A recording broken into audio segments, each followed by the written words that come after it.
Hello friends welcome back to my channel Bongbangla lifestyle. तो channel सब बंधुদের স্বাগত। আমার চ্যানেল সব বন্ধুদের সবাই খুব ভালো আছো, আমিও ভালো আছি। তো আমি এখন দাঁড়িয়ে আছি ক্যান্টনমেন্ট স্টেশনে। তো এই দেখো ট্রেন এসে গেছে। এই ট্রেনে করেই কিন্তু আমি যাব, আর কোথায় যাচ্ছি কেন যাচ্ছি সবটাই তোমাদেরকে বলবো। আগে আমি ট্রেনে উঠে পড়ি।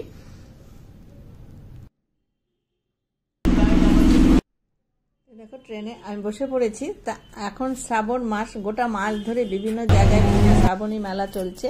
তো আমি সেই রকমই এক জায়গায় শোভাবাজারে দেখো চলে এসেছি, ট্রেন থেকে নেমে পড়েছি, শোভাবাজারে চলে এসেছি। তা আমি কিন্তু যাব আজকে বাবা ভূতনাথের মন্দিরে, যেখানে শ্রাবণ মাস, গোটা শ্রাবণ মাস ধরে মেলা চলছে। আর গঙ্গার জল দেখো, শ্রাবণ মাসে গঙ্গার জল কিন্তু একেবারে ফুলে ফেপে উঠেছে।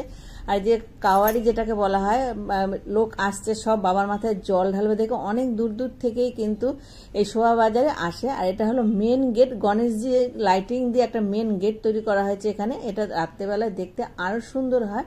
আর এই গণেশজির মূর্তিটার গেটটার পাশেই রয়েছে, ঠিক ডান দিকে রয়েছে আর একটা ছোট মন্দির। এর মধ্যে মাতা বৈষ্ণোদেবীর মূর্তি রয়েছে, হনুমানজির মূর্তি রয়েছে, শিব ভোলানাথের লিঙ্গ রয়েছে এবং শিব পার্বতীর মূর্তি রয়েছে এখানে। আর এই শোভাবাজারে কিন্তু অনেক ছোট বড় মন্দিরও রয়েছে। আর এখান থেকেই কিন্তু গেটের এই মুখের থেকেই কিন্তু মেলার শুরু। আর মেলায় অনেক কিছু পাওয়া যায়, মানে কি না পাওয়া যায় সেটাই দেখতে হবে। এই দেখতে দেখতে কিন্তু মন্দিরের সামনে পর্যন্ত আমরা চলে যাব। তারও মাঝে আরো অনেক কিছু রয়েছে। এই দেখো বিভিন্ন রকম জিনিস রয়েছে। আর এইখানে কিন্তু বাঘ তৈরিরও ব্যবস্থা রয়েছে, বিভিন্ন খাবারের দোকান রয়েছে।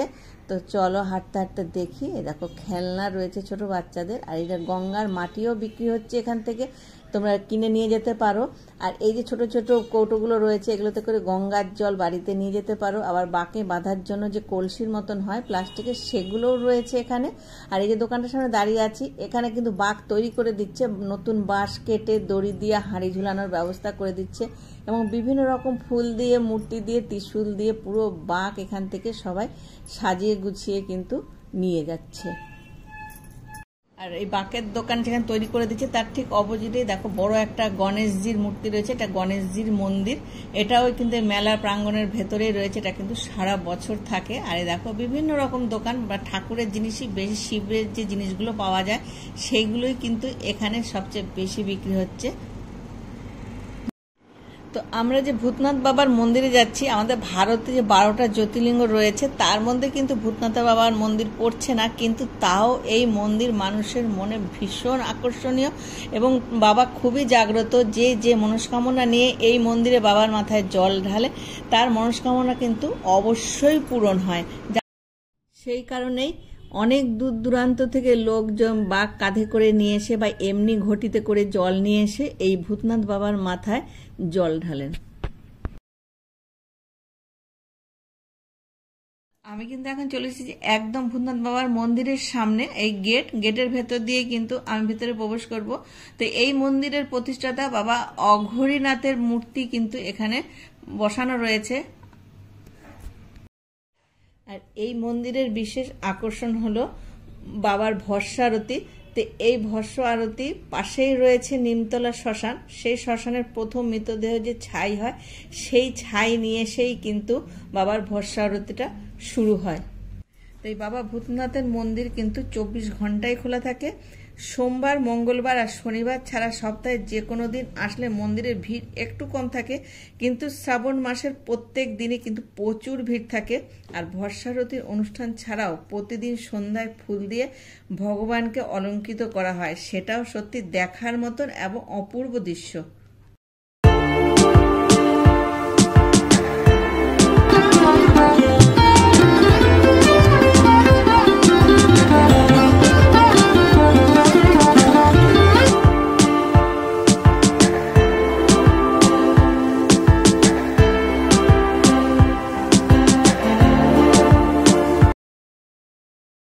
তো এই ভূতনাথ বাবার মন্দিরের ঠিক আগেই রয়েছে বড় একটা হনুমানজির মন্দির। তোমরা দেখতে পাচ্ছ এখানে হনুমানজির বড় একটা মূর্তি রয়েছে, আরো বিভিন্ন রকম মূর্তি রয়েছে, শিবজির মূর্তি রয়েছে, গণেশজির মূর্তি রয়েছে এবং মাতা বৈষ্ণোদেবীর মূর্তি রয়েছে। এখানেও কিন্তু নিত্য পুজো দেয়া হয়।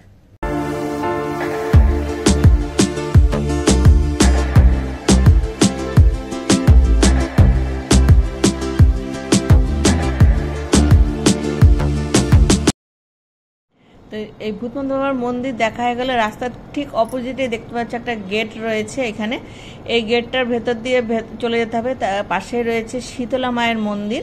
এই যে শীতলা মায়ের মূর্তি রয়েছে ভেতরে। তার পাশে হচ্ছে রেল লাইন। এই রেল লাইনটা পার করে একদম পাশে রয়েছে আরেকটা মন্দির। তো এই মন্দিরেও রয়েছে মাতা বৈষ্ণোদেবীর মূর্তি, আর রয়েছে শিবলিঙ্গ রয়েছে এখানে, আর রয়েছে মা কালীর মূর্তি। এখানেও কিন্তু নিত্যদিন নিত্য পুজো হয় এবং মাদের দেখো সব ঠাকুরকে কত সুন্দর ফুল দিয়ে এখানে সাজানো হয়েছে। আর এই মন্দিরের পাশ দিয়ে যে রাস্তা চলে গেছে, এই রাস্তা ধরেই এখন কিন্তু আমরা চলে যাব মোটা বাবার মন্দিরে।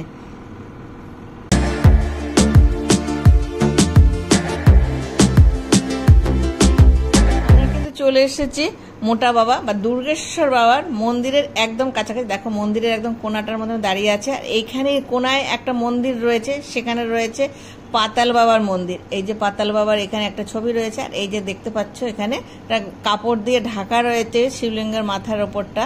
তো এবার যাচ্ছি আমার দুর্গেশ্বর বাবার মন্দির। এই যে মন্দিরটা এখানে 500 বছরের পুরানো, আর দেখতে পাচ্ছ পুরো বট গাছ দিয়ে মন্দিরটাকে কিন্তু ঘেরা, অনেক পুরানো দেখেই বোঝা যাচ্ছে, অনেক ভেঙে চুরেও গেছে।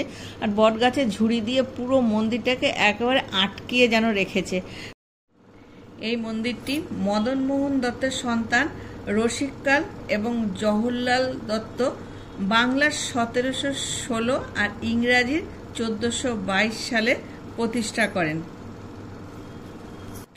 আর এই দুর্গেশ্বর বাবার মন্দিরটি তৈরি করা হয়েছে 8 চালা।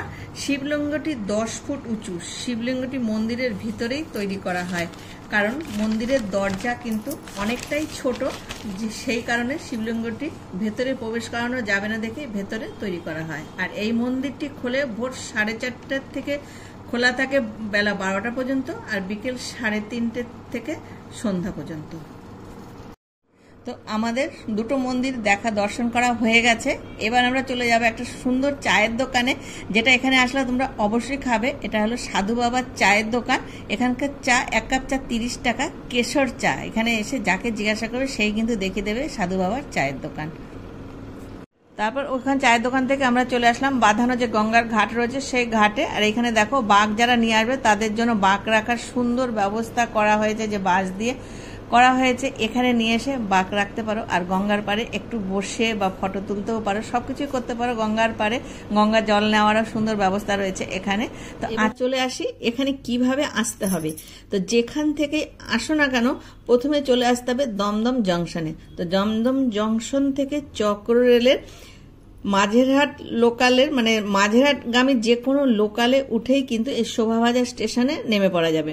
নেমে সেখান থেকে 5 মিনিটের হাঁটা পথেই কিন্তু বাবা ভূতনাথের মন্দির। তো আজকের মতন এই বাবা ভূতনাথের মন্দিরের ভিডিওটা আমি এখানেই শেষ করছি। তো তোমাদের যদি ভালো লেগে থাকে তো ছোট্ট একটা লাইক করে দিও, আর কমেন্ট বক্সে জানিও যে কেমন হয়েছে, আর আমার এই ভিডিওটা অনেক অনেক শেয়ার করে দিও। আর আমার নতুন বন্ধু যারা আমার এই ভিডিওটা এখন দেখছো, আমার চ্যানেলটা এখনও সাবস্ক্রাইব করোনি, তারা তাড়াতাড়ি সাবস্ক্রাইব করে দিও, আর পাশে থাকা বেল বাজিয়ে দিয়ে অল করে দিও, যাতে সবার আগে আমার সব ভ্রমণের ভিডিও তোমাদের কাছে পৌঁছে যায়। তো আজকের মতন টাটা।